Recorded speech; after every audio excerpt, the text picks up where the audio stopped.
Mercedes just got something new. Now, Mercedes has every reason to feel a renewed sense of optimism about its potential in Formula 1 after a raft of upgrades helped it shine in the British Grand Prix. Although it was helped in part by a smooth circuit, which reduced the occurrence of bouncing, the promise shown by the car changes has left it confident that it is now in the right development path with its car. And I absolutely do agree with this, guys, although, there may be some benefits on the British Grand Prix when it comes to this car. I think they really did a great job upgrading the car in order for it to really be optimized for the British Grand Prix. As trackside engineering director Andrew Shovlin said, the route that we want to take now is becoming increasingly clear, and that's encouraging from a development point of view. I think this update is the first one along the line that we started to create in Barcelona, and it's encouraging to see how that it has worked. So let's take a look at what Mercedes brought to Silverstone and what that tells us about where its focus is right now.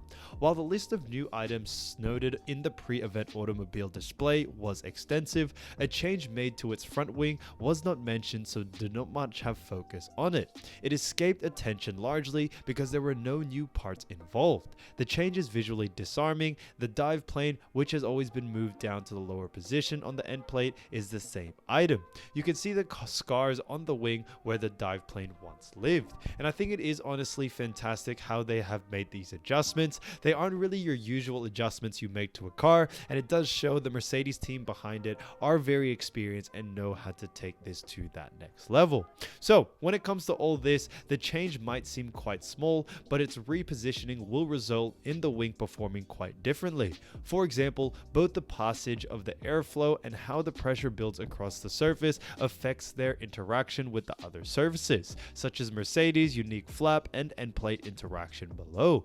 This is not only decisive in the performance of the front wing, but the ongoing effect the airflow passage has downstream, with the wake generated by the front tire affected by the directional change.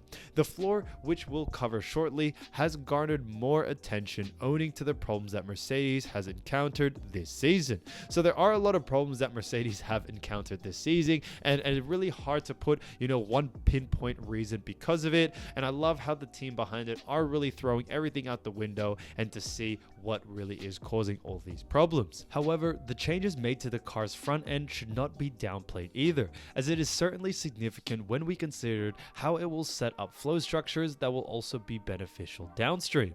The changes are also unique to the Brackley-based squad, proving Mercedes is still somewhat swimming against the current with these new regulations in its attempt to find performance where others have not. So they really do have a window of opportunity to really change this car into something special and to put it up there with Red Bull and Ferrari and where they are at right now. So this will be a lock-in step with its decision to favor the zero pod solution in some ways, but its rivals will undoubtedly look at this and see if there are any aspects that might also help them unlock performance with their own solution. So that's why I did mention that there is a little window of opportunity for Mercedes right here in order to gain some advantage against, big players such as Red Bull and also Ferrari. In order to achieve Mercedes' goals, volume has also been added to the side of the chassis around the suspension members. The suspension fairings also have fillet extensions added to them to match up with the changes. These changes will result in the local airflow being downwashed towards the floor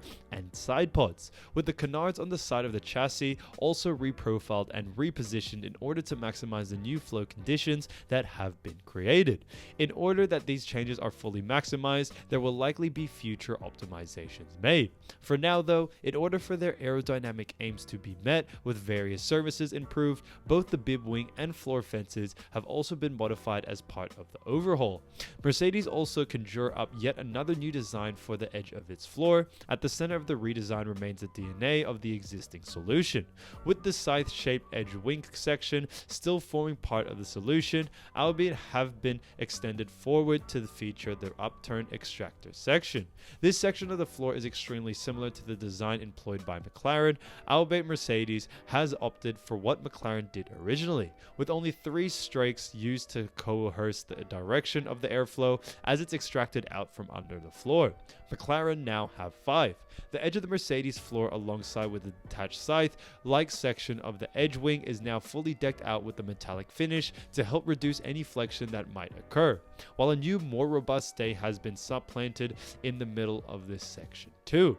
So the stays used around the front extractor section also have dual purpose, with their shape undoubtedly encouraging the production of vortices that will further enhance the performance of the floor's edge. The forwardmost section of the floor's edge have also been rolled up compared to the most recent specification of the floor, with more of the trailing portion of the floor fences being exposed than before. All these changes point to Mercedes having a much better idea of how it wants to channel the airflow around and underneath its car, and it is certainly being done in a different way to compare to the start of the season. More recent changes also show that Mercedes' frame of reference in regards to downforce generated versus the amount of drag it has on its car has missed its target during the early part of 2022. In recent races, it has been reducing the deficit, and for Silverstone, it redesigned the outer section of the rear wing in an effort to offset this further.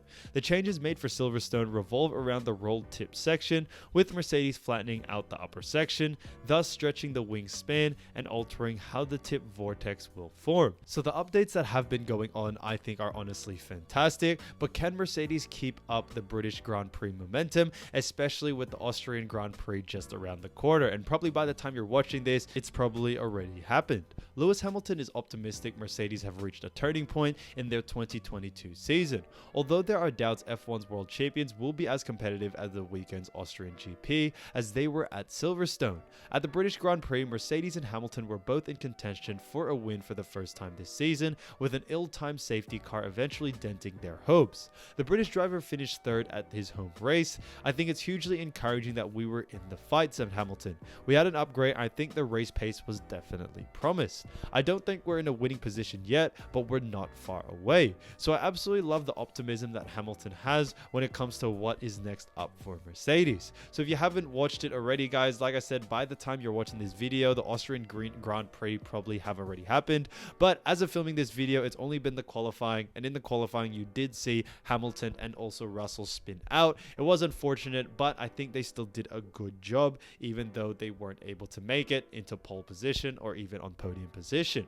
Now, next up for Mercedes, who have won a record 8 straight constructors titles, but are distant third in the title race this year, is the Austrian Grand Prix, and at the Red Bull Ring, where they have only won one of the last 5 races. Red Bull's home circuit is short but fast and features unique, undulating high-speed straights and corners, and there are no doubts whether Mercedes can continue their newfound momentum.